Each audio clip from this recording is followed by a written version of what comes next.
긴급 대책도 속속들이 나오고 있는데 네. 어떤 것들이 있는지 구체적으로 짚어볼게요. 자, 화면이 준비되어 있는데요. 자, 일일 코로나19 검사 건수가 이달 말 10,000건, 그리고 3월 말에는 13,000건으로 확대되고요. 자, 두 번째. 그다음에요. 모든 폐렴 환자 대상으로 코로나19 검사를 또 진행하게 된다고요. 이 교수님.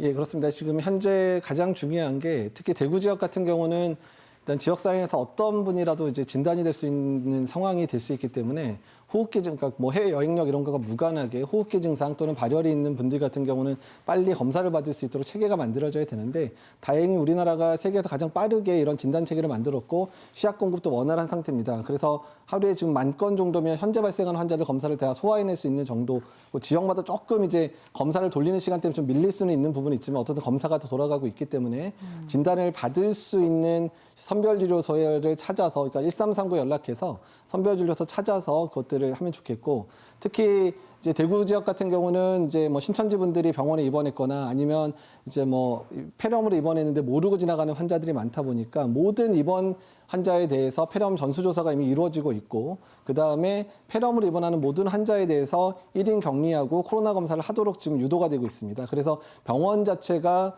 이런 코로나 환자가 입원해서 여러 명에게 노출되는 상황을 줄이기 위한 노력들이 이미 시행되고 있습니다. 일단은 뭐 검사 범위와 사전 검사가 더욱 강화되고 확대된다는 거 보셨고요. 아울러서 일반 만성 질환자들에 대한 대책도 나오고 있는데요. 그거 한번 보도록 하겠습니다. 자, 세 번째, 만성 질환자 전화 상담을 통한 진료 처방 한시적으로 허용되고요. 네 번째, 일반 환자가 안심하고 진료받을 수 있는 안심병원도 운영된다고요. 이거 어떤 내용일까요? 예, 실제로 지금 이제 코로나19 때문에 응급실들이 폐쇄되면서 이제 뭐 교통사고 같은 응급 환자라든지 심장마비 같은 응급 환자들이 지금 제대로 치료를 받지 못하는 그런 상황들이 벌어지고 있어서 걱정이 되고 있는데요.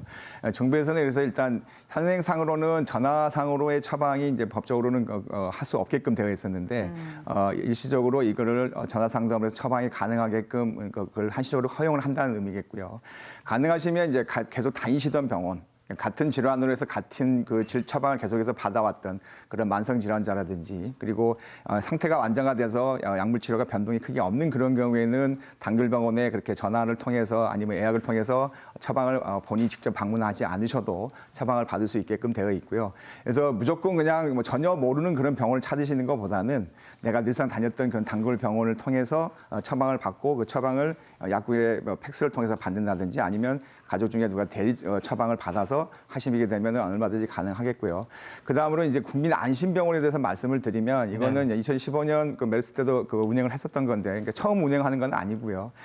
현재 지금 문제가 되는 이런 호흡기 질환 환자와 그다음에 그냥 호흡기 질환이 아닌 그냥 일반 그 만성 질환 환자들의 아예 동선 자체를 분리해서 아예 같이 진료를 받지 못하게끔 그렇게 병원 상태를 갖다가 구조를 갖다가 만든 다음에 선별 진료소에서는 그런 호흡기 질환과 관련 환자를 위주로 환자를 보고 일반 환자, 그런 증상이 없는 그냥 만성 질환자, 그리고 계속해서 다녔던 환자들은 그런 환자와 겹치지 않게끔 동선을 별도로 만들어서 감염되지 않고 병원 내 감염 자체를 예방하기 위한 그런 조치로서 국민안심병원을 운영할 계획을 세우고 있습니다.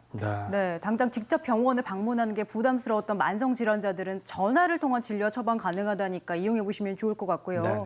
그런가 하면 이제 개학을 앞두고 좀 걱정이 됐었는데 초중고등학교 개학도 3월 9일로 좀 미루어졌어요, 이재갑 교수님. 이제 그 학교에 대한 부분들은 주말에 부총리하고 그 감염병 전문가들이 만나서 상의를 드렸던 부분입니다. 그래서 그때 의견을 드렸던 부분들은 지금 특히 대구 지역이라든지 그다음에 환자가 이제 산발적 발생하는 지역 같은 경우에는 학생들이 이제 감염이 되거나 그래서 혹시 학교 내에서 집단 발병하게 되면 정말 큰 문제가 되기 때문에 일단 안정이 되기 위해서 일단 학생들의 개학을 좀 미루자. 그리고 학생들의 개학을 이제 미루는 주된 이유 중에 하나는 전반적으로 지역사회 내에 이동하는 숫자를 줄이려는 목적도 있습니다. 그러니까 학생들 때문에 부모들이 여러 가지 이유를 통해서 이제 아이들 돌볼 수 있는 거에 대한 휴가나 이런 것들을 정부 차원에서 제공을 해서 엄마 아빠들도 아이들이랑 같이 집에 있게끔 보내게 해주셔서 특히 대구 지역 같은 경우는 지역사회 내 호흡기 증상 있는 환자들이 돌아다니지 않게 하는 목적, 그리고 그다음에 그런 환자들로 인해서 학생들이 노출되지 않게 하는 여러 가지 목적 때문에 그래서 가감하게 결정이 됐고, 아마도 이렇게 전국을 개학을 일종의 미루는 거는 아마 지금까지 유례가 없었던 거로 생각이 됩니다. 네. 근데 초등고뿐만 아니라 이제 대학의 경우도 이제 개강을 앞두고 있으니까 중국을 포함 포함해서 해외 유학생 부분은 또 어떻게 되나 이것도 많이 궁금해하시거든요. 그러니까 해외 유학생과 관련돼 있는 부분은 이미 2만 명 정도가 국내에 이미 들어와 있습니다. 그래서 이미 시간이 2주 이상이 지나간 학생들도 많고 다행히 유학생 중에서 확진된 환자가 아직까지 한 명도 없었거든요. 그리고 지금 이미 들어오지 않은 학생들에 대해서는 개강이 미뤄지게 됐으니까 들어오지 말고 아예 휴학을 할 수 있도록 안내를 하기 시작했고 그다음에 온라인 수업을 들을 수 있게끔 이제 얘기가 좀 되고 있어서 일부 학생들은 아예 국내에 들어오지 않을 것 같습니다. 그래서 일부 들어오는 지금 들어오고 있는 학생들에 대해서는 좀 교육부와 일단 지자체가 그 학생들을 잘 이제 케어할 수 있게끔 준비를 하고 있는 상황이어서 그 부분에 대해서는 너무 이렇게 색안경을 쓰고 보시거나 그 들어온 유학생들을 혐오하는 그런 표현들을 안 하시는 게 현재로서는 좋을 것 같고요. 어떤 대책들이 잘 마련되고 있으니까 안심하셔도 될 것 같습니다. 자, 그렇군요. 계속해서 키워드로 알아보는 코로나19 팩트체크 두 번째로 넘어가 볼게요. 두 번째 키워드는 사망자인데요. 시일이 지날수록 사망자가 속출하는 이유는 안타까운 소식이 계속 들려와요, 교수님.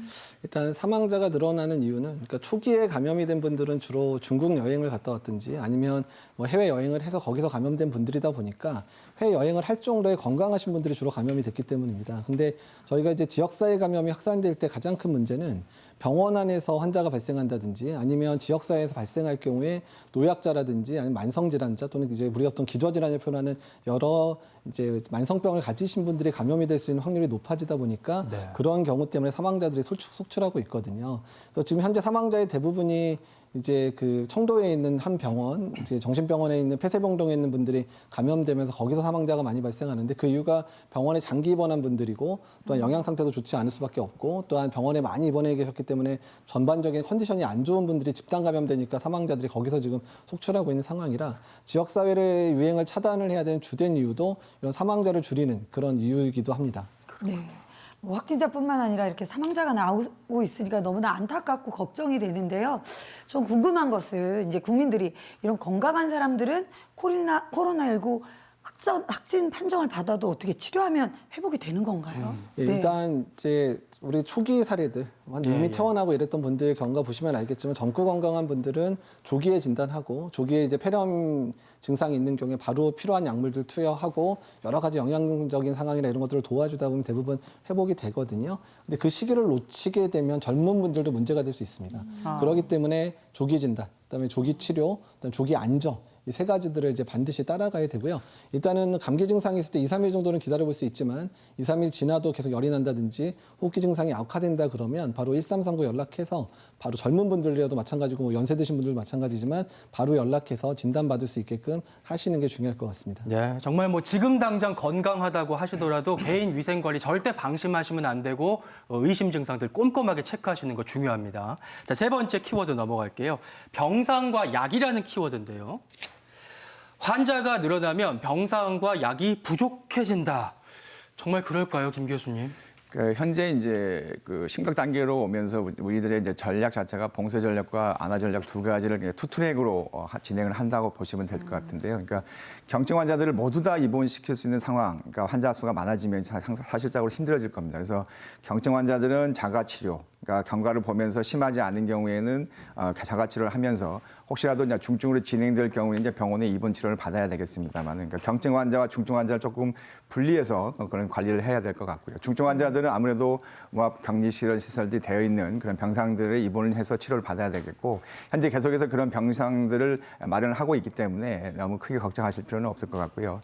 아시다시피 이제 이 신종 코로나19에 대해서는 그 치료제가 없다라는 거, 아직까지는 개발되지 않다라는 건 다들 알고 계시지만 우리가 폐렴에 대해서 치료한다라고 하는 것 자체가 결국은 대증요법, 열을 낮추고 그다음에 기침에 대해서 증상을 안화시키고 숨이 찰 경우에 산소를 공급하고 이런 대증요법과 안정적인 치료를 통해서 환자를 회복시키기 때문에 너무 치료제가 없다는 거에 대해서 걱정하실 필요도 없고요. 실제로 이제 그 HIV 감염에 썼던 그런 바이러스 약제들을 갖다 실제로 쓰고 있는 이유도 효과를 좀 보는 그런 사례들이 있기 때문에 쓰고 있고 정부에서 그런 약제들을 마련하고 있기 때문에 약물에 대한 그런 걱정들도 안 하셔도 되겠습니다. 그렇군요.